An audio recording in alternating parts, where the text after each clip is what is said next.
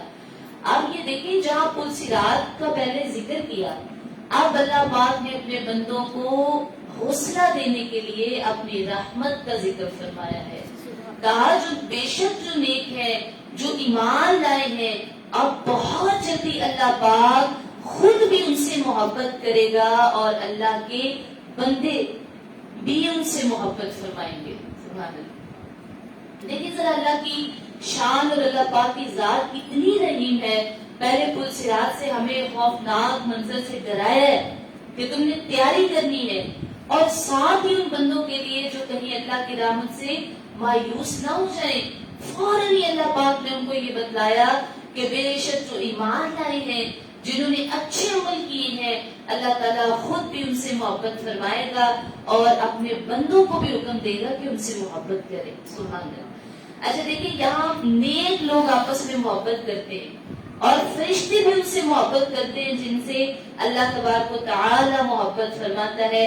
اور وہ مشہور حدیث جبریل جو آپ کو شاید پہلے بھی میں نے کئی دفعہ ذکر کی کہ جب اللہ کسی بندے سے محبت کرتا ہے تو جبرائیل علیہ السلام کو اللہ بلاتے ہیں اور کہتے ہیں کہ بے شک میں اپنے اس بندے سے بہت محبت کرتا ہوں، اے جبرائیل تو بھی اس سے محبت فرما۔ اچھا تو جبرائیل جو ہے وہ حاملین عرش میں اس کا چرچا کرتے ہیں، وہ فرشتے جنہوں نے اللہ کے عرش کو اٹھایا ہوا ہے، جبرائیل ان کے پاس یہ خبر لے کر آتے ہیں کہ اللہ اس بندے سے محبت کرتا ہے، لہٰذا تم سارے فرشتے بھی اس بندے سے محبت کرو۔ تو آسمان والے حاملین عرش کی ملی جلی آوازوں کا شور سنتے ہیں تو ساتویں آسمان والے اس سے محبت کرتے ہیں۔ پھر ہر ایک آسمان والے یہ پوچھتے ہیں کہ کس سے محبت کرنے کا حکم دیا گیا ہے، پھر بتایا جاتا ہے کہ وہ فلاں شخص ہے جس سے اللہ محبت کرتا ہے، تو پھر سارے آسمان والے فرشتے اس ایک بندے سے محبت کرنا شروع ہو جاتے ہیں۔ سبحان اللہ۔ اچھا پھر وہ ذکر آسمان دنیا تک پہنچتا ہے، یعنی پہلے آسمان تک یہ ذکر پہنچتا ہے کہ وہ فلاں بندہ فلاں فلاں فلاں اس سے اللہ محبت کرتا ہے۔ یہ ذکر کہاں سے شروع ہوتا ہے؟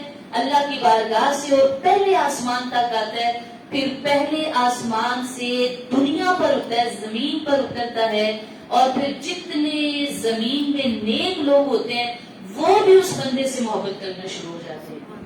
سبحان اللہ۔ تو یہ اللہ تعالیٰ کی محبت کا عالم ہے کہ جو ایمان لاتے ہیں، اچھے عمل کرتے ہیں، اللہ خود ان سے محبت فرماتا ہے اور ان کی محبت دوسروں کے دلوں میں بھی عطا کر دیتا ہے۔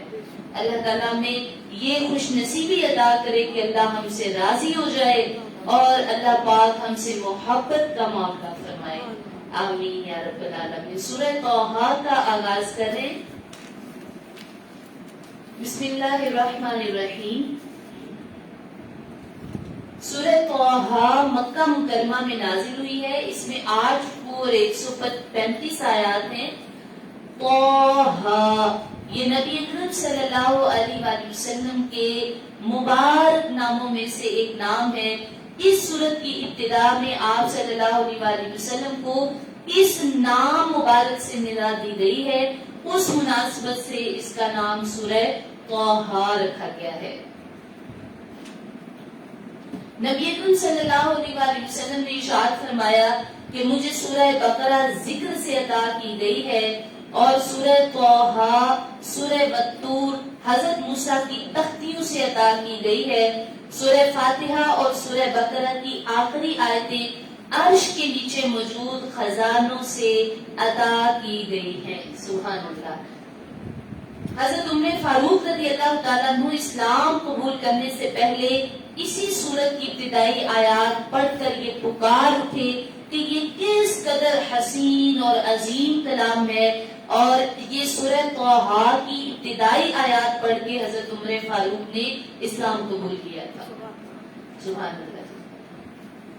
اچھا جی اس کا آغاز کرتے ہیں۔ بسم اللہ الرحمن الرحیم۔ اس میں جو ان کی بہن نے آیات پڑھی، جی وہ سورہ طٰہٰ کی ابتدائی آیات۔ اچھا اس میں دیکھیں سورہ طٰہٰ میں میں آپ کو یہ بتاتی چلوں کہ زیادہ تر ذکر حضرت موسیٰ اور فرعون کا واقعہ دوبارہ سے مفصل طریقے سے بیان کیا گیا ہے، ٹھیک ہے. اور اس واقعے میں حضرت موسیٰ علیہ السلام کو بچپن میں صندوق میں بند کر کے دریا میں ڈالے جانے کا ذکر ہے. حضرت ہارون کے ساتھ حضرت موسیٰ علیہ السلام کو جابر اور سرکش فرعون کے پاس بھیجنے اور اللہ کی وحدانیت کے بارے میں فرعون سے جو بحث ہوئی تھی، وہ جو مکالمہ ہوا تھا اس کا ذکر ہے. اور جادوگروں کے ساتھ حضرت موسیٰ کے مقابلے کا ذکر ہے جو ہم نے پہلے بھی پڑھا تھا. حضرت موسیٰ علیہ السلام کو اللہ کی تائید اور مدد جو ملی تھی اس کا ذکر ہے. حضرت موسیٰ علیہ السلام کا جو معجزہ ظاہر ہوا تھا، جو عصا کا معجزہ تھا، ید بیضاء کا معجزہ تھا، اسی طرح فرعون اور اس کے لشکر کے ہلاک ہونے کا معجزہ تھا. یہ کثیر نعمتوں کا ذکر ہے. اور جو بنی اسرائیل کی ناشکریاں تھی جو پہلے بارے میں بھی ہم نے دوسرے میں پڑھی، ان تمام کا ذکر اس صورت میں ہے. اچھا سامری کا سونے سے ایک بچڑا بنا کر بنی اسرائیل کو گمراہ کرنے اور حضرت موسیٰ علیہ السلام کا اپنے بھائی حضرت ہارون پر غصہ کرنے کا ذکر بھی اس آیت میں ہے، اس صورت میں ہے. تو لہٰذا یہ مفصل ذکر چکے ہم پہلے پڑھ چکے ہیں، اس لیے ہم بہت اہم چیزوں کو ہائی لائٹ کریں گے تاکہ ہم اپنی اگلی صورت کی طرف جا سکیں. تو اس کی آیت نمبر 25 سے میں شروع کر رہی ہوں. بڑی پیاری آیت ہے، بہت خوبصورت، جو ہمیں اپنا وظیفہ بھی بنانا چاہیے. آیت نمبر 25 ہے، رب اشرح لی صدری ویسر لی امری واحلل عقدۃ من لسانی یفقہوا قولی. یہ کچھ آیات ہیں.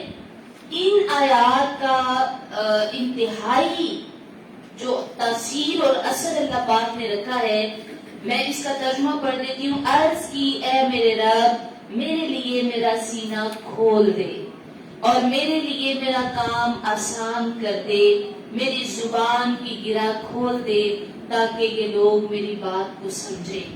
جب سینہ کھل جاتا ہے نا تو شرح صدر ہو جاتا ہے. رب اشرح لی صدری، اے اللہ میرا سینہ کھول دے. ویسر لی امری، اور اللہ میرا کام آسان کر دے. واحلل عقدۃ من لسانی، اور اللہ میری زبان کی گرہ کھول دے. یفقہوا قولی، کہ یہ لوگ میری باتوں کو سمجھ سکیں. حضرت موسیٰ علیہ السلام نے اپنے رب سے یہ دعا مانگی تھی کہ اللہ میری زبان کی گرہ کھول دے، اللہ میرا سینہ کشادہ کر دے، اور اللہ پاک میری زبان میں اتنی وسعت عطا کر دے کہ لوگ میری بات کو سمجھ سکیں. تو آپ یہ دیکھیں کہ جب انسان کا سینہ کھل جاتا ہے نا پہلی بات، تو اس کے لیے حق بات کو قبول کرنا بڑا آسان ہو جاتا ہے. اللہ تعالیٰ کا حق جو ہے، جو اللہ کی معرفت ہے، اللہ پاک کی پہچان ہے، وہ اس بندے کے لیے بہت آسان ہو جاتی ہے جس کا اللہ سینہ کھول دیتا ہے. تو یہاں پر اللہ رب العزت نے یہ ہمیں طریقہ بتایا ہے، جب تک تم اپنا سینہ حق کے لیے وسیع نہ کر دو تمہیں اللہ کی پہچان نہیں ہوگی. تمہیں نہیں معلوم ہوگا کہ اللہ کی معرفت کیا ہے، اللہ کی پہچان کیا ہے. اور یہ جو طریقہ حضرت موسیٰ علیہ السلام نے کیا کہ اللہ پاک سے دعا کی، اے اللہ میں تو بظاہر کچھ نہیں کر سکتا، رب اشرح لی صدری، اللہ تو ہی میرا سینہ کھول لے اپنی رحمت سے، اپنے کرم سے. اے اللہ اپنی نگاہ فیض سے تو موسیٰ کا سینہ کشادہ کر دے. تو ہر وہ شخص جو یہ دعا بار بار مانگے، اللہ تعالیٰ اس کو حق کے لیے، معرفت کے لیے اس کا سینہ وسیع کر دیتا ہے. اس لیے ہمیشہ اس دعا کو ضرور شامل رکھیے. اور جب کبھی آپ کسی سے ایسی بات کہنا چاہیں، مثلا ایسا مقام بھی ہوتا ہے نا، ہم کسی کو کچھ سمجھانا چاہتے ہیں لیکن وہ بندہ ہماری بات سمجھنے کے لیے تیار نہیں، اور ہم بھی کنفیوز ہوتے ہیں کہ ہم اپنی بات کیسے سمجھائیں، کس انداز سے بات کریں کہ یہ بندہ ہماری بات سمجھ جائے. تو تب یہ آیات پڑھیے، اللہ تعالیٰ آپ کی غیبی مدد فرمائے گا اور آپ کی زبان کی گرہ کو آسان کر دے گا، کھول دے گا. تو لہٰذا علم بھی جب پڑھے تو یہ دعا ضرور کرے. جب طالب علم اپنی کتابیں کھولے تو سب سے پہلے یہ دعا پڑھے, رب اشرح لی صدری ویسر لی امری واحلل عقدۃ من لسانی یفقہوا قولی. آیت نمبر 69 میں ہے کہ اللہ تعالیٰ فرماتا ہے اور ڈال دے جو تیرے دانے ہاتھ میں ہے, وہ ان کی بناوٹوں کو نگل جائے گا, اور وہ جو بنا کر لائے ہیں تو وہ جادوگروں کا فریب ہے اور جادوگر کا بھلا نہیں ہوتا. آیت نمبر 69 جو ہے یہ جادو کے توڑ کے لیے سب سے بہترین آیت ہے, کیونکہ اس میں جادوگروں کا ذکر ہے کہ جادوگر جہاں سے بھی آئے مقابلے میں کامیاب نہیں ہو سکتا. اگر انسان کو کوئی تکلیف ہو تو اللہ کی طرف رجوع کرے اور اپنا معاملہ اللہ کے سپرد کرے, اللہ پر توکل کرے, شرعی وظائف اور اذکار پڑھے اور جادوگروں کے شر سے اللہ کی پناہ میں اپنے آپ کو دے دے. اور یہ آیت سب سے زیادہ عظیم اور اکثیر آیت ہے, بہترین آیت ہے کہ جب کسی کو لگے کہ مجھے کوئی جادو کا اثر نظر آتا ہے, محسوس ہوتا ہے, وہ یہ سب سے بہترین آیت ہے جو جادوگروں کے مقابلے میں پڑھی جاتی ہے. اور اللہ پاک نے اس کی طرف ہمیں یہی اشارہ فرمایا ہے. آیت نمبر 69 پڑھ کے تھوڑی سی سنا.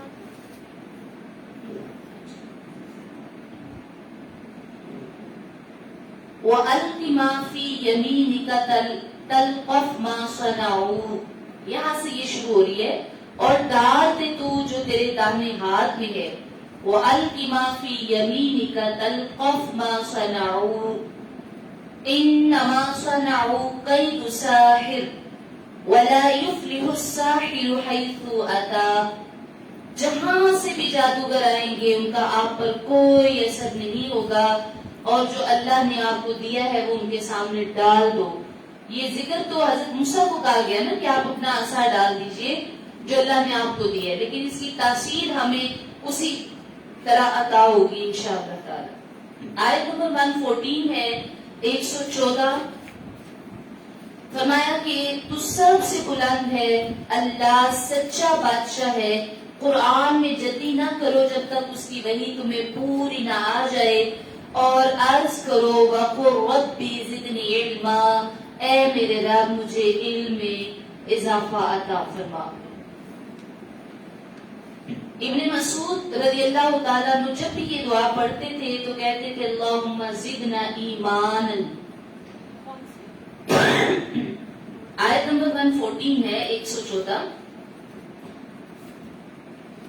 اس میں دعا جو قرآنی دعا ہے وَقُلْ رَبِّ زِدْنِي عِلْمًا, اے اللہ میرے علم میں اضافہ فرما. تو حضرت ابن مسعود فرماتے ہیں کہ میں جب یہ دعا پڑھتا ہوں تو میں ساتھ میں کہتا ہوں اللہم زدنا ایمانا, یعنی علم اور میرے ایمان میں اضافہ فرما. اسی طرح ہمیں بھی علم میں اضافہ کی دعا مانگنی چاہیے, کیونکہ ہمیں تو ان سے بھی کہیں زیادہ علم کی ضرورت ہے. تو بعض اوقات جو ہے وہ ہمیں بہت زیادہ مطالعہ کی علم کی ضرورت ہوتی ہے, اور جب بھی ہم علم پڑھیں تو سب سے پہلے یہ دعا کر لیں وَقُلْ رَبِّ زِدْنِي عِلْمًا اللہم زدنا ایمانا. نبی اکرم صلی اللہ علیہ وسلم بھی اپنے لیے یہ دعا مانگا کرتے تھے کہ اللہ میرے علم میں اضافہ فرما. تو سبحان اللہ, آپ کو تو اللہ نے علم کا پورا شہر عطا فرمایا, لیکن اس کے باوجود آپ اپنی امت کو سکھانے کے لیے یہ کہا کرتے تھے کہ اللہم رب زدنی علما, اے اللہ میرے علم میں اضافہ فرما. اور اگر ہم اس میں اضافہ کریں تو ہم کہیں اللہم رب زدنی علما وعملا نافعا کثیرا کثیرا, اے اللہ میرے علم میں, میرے عمل میں اور میرے نفع بخش علم میں اضافہ فرما, یعنی ایسا علم دے جس سے مجھے اور دوسروں کو فائدہ بھی عطا ہو.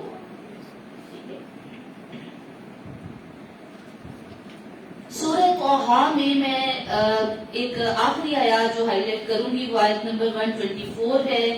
اور جس نے میری یاد سے منہ پھیرا تو بے شک اس کے لیے زندگی تنگ کر دی جاتی ہے, اور ہم اسے قیامت کے دن اندھا کر کے اٹھائیں گے, اور انسان کہے گا اے میرے رب مجھے اندھا کیوں کیا ہے؟ اللہ اکبر، استغفر اللہ، استغفر اللہ۔ یہ اللہ کی یاد سے منہ موڑنے کا نتیجہ ہے جو اللہ پاک نے ان آیتوں میں فصاحت سے لکھا ہے، نازل فرمایا۔ اللہ فرماتے ہیں کہ ساری نعمتیں ہوتے ہوئے بھی، مرضی کی زندگی گزارنے کے باوجود بھی اگر تمہاری زندگی کٹھن کا شکار ہے تو پھر تم دیکھو کہ کہیں تم اللہ کی یاد سے غافل تو نہیں ہو۔ ظاہری خوشحالی اور مال و دولت اور یہ ساری نعمتیں، مرضی کا لباس پہننا، مرضی کا کھانا کھانا، مرضی کے ساتھ سفر کرنا، یہ ساری چیزیں اللہ نے عطا کی ہیں، لیکن بندہ اللہ کے ذکر سے غافل ہے تو پریشانی، حیرت اور شک میں ہی متردد رہتا ہے کہ بھئی میرا دل کیوں پریشان ہے، کسی تنگی کا شکار ہے۔ فرمایا کہ اللہ تبارک و تعالیٰ اس بندے کو کی زندگی کو تنگ کر دیتا ہے، وہ گھٹن کا شکار رہتا ہے جو اللہ کے ذکر سے غافل، یعنی سب کچھ ہے، بظاہر ہر نعمت ہے، لیکن اگر اسے مالک کی یاد نہیں آتی تو فرمایا کہ اللہ اس کی زندگی تنگ کر دے گا، معیشتاً ضنکا، زندگی تنگ ہو جائے گی اس بندے کی۔ اور نبی اکرم صلی اللہ علیہ وسلم فرماتے ہیں کہ کیا تم جانتے ہو کہ یہ آیت کس کے بارے میں نازل ہوئی؟ کیا تمہیں معلوم ہے کہ تنگ حالی کیا ہے؟ انہوں نے، صحابہ نے عرض کی کہ یا رسول اللہ، اللہ اور اس کے رسول ہی زیادہ بہتر جانتے ہیں۔ تو آپ صلی اللہ علیہ وسلم نے فرمایا کہ کافر کا اس کی قبر میں عذاب سے دوچار ہونا ہے، اس ذات کی قسم جس کے قبضہ قدرت میں میری جان ہے کہ اس پر 99 سانپ مسلط کر دیے جائیں گے۔ اور کیا تم جانتے ہو کہ وہ سانپ کیسا ہوتا ہے؟ تو آپ فرماتے ہیں وہ سانپ 70 اژدہوں کی طرح ہوتا ہے، اور ہر اژدہے کے اوپر 700 سر ہوتے ہیں، اور وہ 700 سروں والا اژدہا قیامت تک اسے ڈستا اور نوچتا رہتا ہے۔ استغفر اللہ من ذالک۔ تو آپ نے فرمایا کہ یہاں پر، اچھا پھر آگے اگلی آیت بھی فرمایا، آیت نمبر 126 میں، کہ اللہ فرمائے گا، وہ بندہ پوچھے گا نا اللہ میں تو اچھا بھلا دیکھتا تھا، میری آنکھیں تھی، تو اللہ تو نے مجھے اندھا کیوں اٹھایا ہے؟ تو اللہ فرمائے گا یوں ہی تیرے پاس ہماری آیتیں بھی آئی تھی اور تو بھی میری آیتوں سے اسی طرح اندھا ہو گیا تھا جیسے آج میں نے تجھے اندھا کر کے اٹھایا ہے۔ یعنی تو میری آیتوں کو بھول گیا تھا، لہٰذا میں تجھے بھول گیا ہوں۔ تو یہاں پر بھلانے سے مراد صرف یہ نہیں کہ کوئی صورت یاد کی تو وہ بھول گئی، یہاں سے مراد دین کو چھوڑ دینا ہے، کہ کوئی شخص سال کے 11 مہینے وہ دین کو چھوڑ کر بیٹھا رہے اور ایک رمضان کا مہینہ ہے اور وہ دین کو یاد کرنے لگ جائے۔ فرمایا جس طرح تم دین کو چھوڑ دیتے ہو اور پورا سال قرآن کو چھوڑ دیتے ہو، بالکل تمہیں کوئی خبر نہیں ہوتی، یہ بالکل ان لوگوں کے لیے حکم ہے جس طرح تم نے پوری زندگی میری آیات بھلائے رکھی، ایسے قیامت کے روز اللہ تمہیں بھلا دے گا۔ استغفر اللہ معاذ اللہ۔ نبی اکرم صلی اللہ علیہ وسلم تشریف لائے، آپ نے لوگوں کو قرآن پڑھ کر سنایا، لوگوں کے سامنے ایمان کی راہیں روشن کی، پھر اس کے بعد بجھ گئی وہ روشنی تو انہوں نے اس سے اعراض برتا، یعنی اللہ پاک نے سرکار کے ذریعے قرآن کی روشنی دی تھی لیکن لوگوں نے اس روشنی کو بھلا دیا ہے۔ اس لیے ہر صاحب قرآن کو یہ چاہیے، ہر مومن کو یہ چاہیے کہ وہ قرآن پاک ساری زندگی پڑھتا رہے۔ یہ اس اعراض سے مراد، اللہ کے ذکر سے مراد قرآن ہے، تو انسان کو صرف پورے سال میں 1 مہینے کے لیے قرآن سمجھنے کا حکم نہیں دیا گیا، بلکہ ساری زندگی وہ قرآن پاک کو تھوڑا تھوڑا تھوڑا سمجھتا رہے، اور وہ ایک چراغ کی طرح ہے، یعنی اللہ کا ذکر اور یہ قرآن کو پورا سال سمجھنا یہ ایک چراغ کی طرح ہے جو اس زندگی میں اس کا راستہ آسان کرتا جاتا ہے اور روشن کرتا جاتا ہے۔ اس لیے اللہ نے فرمایا کہ جو میرے ذکر سے غافل ہو جائیں گے میں ان پر ان کی زندگی تنگ کر دوں گا۔ استغفر اللہ معاذ اللہ۔ اچھا آیت نمبر 132 میں بڑا پیارا حکم ہے، فرمایا وَأْمُرْ أَهْلَكَ بِالصَّلَاةِ، تم خود بھی نماز پڑھو اور اپنے گھر والوں کو بھی حکم دو کہ وہ نماز پڑھیں۔ یہاں دیکھیں کتنی فساد سے کہا کہ آپ نے اپنی تو اصلاح کر لی لیکن آپ کے ساتھ باقی لوگ کہاں ہیں؟ اگر آپ کے گھر میں بیٹی ہے، بہو ہے یا آپ کے اور رشتے دار ہیں، تو اگر آپ یہاں بیٹھے ہیں تو بتائیں وہ کہاں ہیں؟ اس کا سوال اللہ پاک نے ہم سے کرنا ہے، کیونکہ یہ کتنی وضاحت سے اللہ پاک نے فرمایا وَأْمُرْ أَهْلَكَ، حکم دو اپنے گھر والوں کو، بِالصَّلَاةِ، ذکر کا، نماز کا، یعنی خود بھی نماز پڑھنی ہے تو بچوں کو بھی پڑھوانی ہے اور اس کی فکر کرنی ہے۔ حضرت ابن مسعود فرماتے ہیں کہ جس نے نماز ترک کی اس کا کوئی دین نہیں، اور قرآن پاک میں اللہ فرماتا ہے کہ نماز قائم کرو اور شرک کرنے والوں میں سے نہ ہو جاؤ، یعنی جو نماز نہیں پڑھتے وہ گویا ایسے ہیں جیسے شرک کرنے والے لوگ ہوتے ہیں، ان میں اور ان میں کوئی فرق نہیں ہوتا۔ نبی اکرم صلی اللہ علیہ وسلم نے فرمایا کہ بے شک انسان اور اس کے کفر اور شرک کے درمیان جو فرق ہے وہ نماز کا ہے، یعنی نماز ہی وہ چیز ہے جس سے پتہ چلتا ہے کہ کون مومن ہے اور کون کافر ہے۔ قیامت کے دن سب سے پہلا سوال نماز کا ہوگا، نماز کی حفاظت کرنے والے اللہ کے فضل میں ہوں گے، کسی بھی طرح کی پریشانی میں نماز ہی کی طرف لوٹنا چاہیے۔ اور اللہ پاک نے اس آیت میں فرمایا وَأْمُرْ أَهْلَكَ بِالصَّلَاةِ، خود بھی نماز پڑھنی ہے اور اپنے گھر والوں کو بھی نماز کا حکم دو، اور یہ تمہاری ذمہ داری ہے کہ تم نے اپنے گھر والوں کو نماز پڑھانی ہے اور اس کا حکم دینا ہے۔ تو لہٰذا اسی طرح اگر دین کی تعلیم ہے تو اس پر بھی ہماری ذمہ داری، یعنی ہر ایک حاکم کی گھر والے کی ذمہ داری ہے کہ وہ باقی گھر والوں کو نماز پڑھوائے۔ اللہ تعالیٰ ہمیں نمازی بنائے، ہمارے بچوں کو اللہ پاک اور ہمارے تمام اہل خانہ کو نماز پڑھنے کی توفیق عطا فرمائے، اور بروز قیامت اللہ میں سرخرو لوگوں میں شامل فرمائے۔ سورۃ الانبیاء کا صرف تعارف دیکھیں گے۔ سورہ انبیاء مکہ مکرمہ میں نازل ہوئی ہے، اس میں 7 رکوع اور 112 آیتیں ہیں۔ اچھا، اسے سورۃ الانبیاء اس لیے کہا جاتا ہے کہ اس میں بکثرت انبیاء کا ذکر ہے، مثلا حضرت موسیٰ کا، حضرت عیسیٰ کا، حضرت ہارون کا، حضرت لوط کا، حضرت ابراہیم کا، اور بالخصوص سرکار دو عالم صلی اللہ علیہ وسلم کا ذکر ہے۔ اسی وجہ سے اس سورت کو سورۃ الانبیاء کہا جاتا ہے۔ صرف میں اس کے اندر جو پوائنٹس ہے وہی بتاؤں گی، کیونکہ ہم نے سارے انبیاء کا ذکر تقریباً مفصل پڑھ لیا ہے، اور اب ضرورت باقی نہیں کہ ہم دوبارہ ان چیزوں کو مطالعہ کریں۔ تو اس کے اندر میں صرف بتا دوں گی کہ مکہ کے مشرکین کی طرف سے نبی پاک صلی اللہ علیہ وسلم کی نبوت کا انکار کرنے کا سبب بیان کیا گیا ہے کہ وہ آپ کو بھی اپنی طرح ایک عام بشر سمجھتے ہیں، اس لیے وہ لوگ آپ پر ایمان نہیں لاتے۔ تو اللہ تعالیٰ نے اس صورت میں ان کے اس نظریے کا رد بیان کیا ہے، اور یہ بتایا ہے کہ انبیاء کرام کو کوئی وحی وغیرہ نہ اترتی تھی، بلکہ وہ صرف عام بشر تھے جو کھاتے تھے اور بازاروں میں چلتے پھرتے تھے۔ تو اللہ نے ہمیں بتایا کہ سابقہ امتیں اپنے نبیوں اور رسولوں کے بارے میں ایسی باتیں کہتی تھی جیسے تم آج میرے نبی کے بارے میں کہہ رہے ہو، یہ کوئی عام بشر نہیں بلکہ اللہ کے نبی ہیں، اللہ کے حبیب ہیں اور امام الانبیاء ہیں۔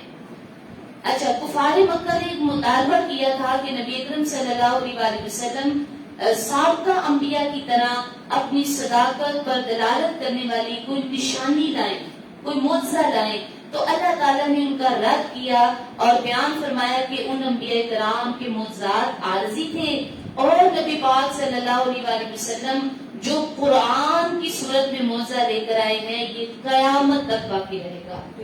سبحان اللہ۔ اور آپ کے وصال کے بعد بھی آپ صلی اللہ علیہ وسلم کی نبوت کی دلیل کیا ہے کہ جو قرآن آج ہمارے ہاتھوں میں ہے اور جس کو ہم پڑھتے ہیں۔ اچھا، اس صورت میں کفار جو ہے فرشتوں کو اللہ کی بیٹیاں کہتے تھے، ان کے اس عقیدے کا اللہ نے رد فرمایا ہے کہ فرشتے تو اللہ کی فرما بردار اور عبادت گزار مخلوق ہیں، لہٰذا یہ الزام غلط ہے اور یہ عقیدہ باطل ہے۔ اچھا، اللہ تعالیٰ نے اپنی وحدانیت اور معبود ہونے پر مختلف دلائل اس صورت میں ذکر کیے ہیں، جیسے آسمان کی تخلیق، زمین کی تخلیق، رات کا سلسلہ قائم کرنا۔ اس طرح اللہ کی پورا نظام کائنات دیکھے تو کس طرح اللہ پاک کے نظام سے اللہ کی یاد آتی ہے کہ بے شک کوئی تو ہے جو نظام ہستی چلا رہا ہے۔ تو یہ اللہ پاک نے اس صورت میں اپنی وحدانیت کا اعلان نشانیوں کے ذریعے فرمایا ہے۔ اچھا، انہی آیات کے ضمن میں حضرت موسیٰ کا ذکر ہوا، ان سورۃ الانبیاء میں حضرت ہارون کا ذکر ہے، حضرت ابراہیم اور حضرت لوط کا ذکر ہے، حضرت اسحاق اور حضرت یعقوب کا ذکر بھی اس سورت میں ہے، حضرت نوح علیہ السلام اور حضرت داؤد کا ذکر بھی سورۃ الانبیاء میں شامل ہے۔ چونکہ ہم نے ان کو کافی پڑھ لی ہے اس لیے میں اس کی تفصیلات میں نہیں جا رہی۔ حضرت یحییٰ اور حضرت عیسیٰ کا ذکر بھی ان سورۃ الانبیاء میں کیا گیا ہے، اور ان تمام واقعات کو بیان کرنے کے بعد اب یہ فرمایا گیا ہے کہ سب انبیاء کو یہی ایک مقصد تھا کہ وہ مخلوق کو اللہ کی عبادت کا حکم دے۔ یعنی جتنے انبیاء کا ذکر ہم نے پڑھا، ایمان لانے والوں کو، نیک عمل کرنے والوں کو وہ اللہ کی طرف سے خوشخبریاں سنا کر اطمینان دے، اور کفر کرنے والوں کو وہ عذاب کا ذکر کر کے اللہ سے ڈرائے۔ ہر نبی کا دنیا میں آنے کا یہی ایک مقصد تھا۔ اچھا، اس سورۃ الانبیاء میں قیامت قائم ہونے کی ایک علامت بیان کی گئی ہے، جس کا ذکر ابھی ہم نے پڑھا تھا کہ وہ دیوار ٹوٹ جائے گی جس نے یاجوج ماجوج کو روک رکھا ہے، اس کا ذکر دوبارہ یہاں سورۃ الانبیاء میں آیا ہے، اور قیامت کے دن کی ہولاکیاں اور شدید عذاب بیان کیا گیا ہے جس کا سامنا کفار کریں گے، اور یہ ذکر بھی کیا گیا ہے کہ کفار اور ان کے باطل معبود جو ہیں وہ جہنم کا ایندھن بنیں گے۔ یہ سورۃ الانبیاء میں اللہ تعالیٰ نے ان کے لیے فرمایا کہ وہ جہنم کا ایندھن ہوں گے۔ اس سورت کے آخر میں نبی اکرم صلی اللہ علیہ وسلم کے فضائل بیان کیے گئے ہیں کہ سرکار دو عالم سب جہانوں کے لیے رحمت بن کر آئے ہیں، سبحان اللہ، اور ان کی طرف یہ وحی کی گئی ہے کہ معبود صرف اللہ ہے، اس کا کوئی شریک نہیں، وہ اللہ کے کام بجا لائیں اور لوگوں کو قریب آنے والے عذاب اور حتمی طور پر واقع ہونے والی قیامت سے ڈرائیں۔ لہٰذا اللہ تبارک و تعالیٰ نے سرکار مصطفیٰ صلی اللہ علیہ وسلم کی یہاں ایک شان و عظمت بیان فرمائی ہے۔ آمنت باللہ صدق اللہ العظیم وصدق رسولہ النبی الکریم ونحن علی ذلک من الشاہدین والشاکرین وافضل الصلاة واکمل السلام علی سید الانبیاء والمرسلین۔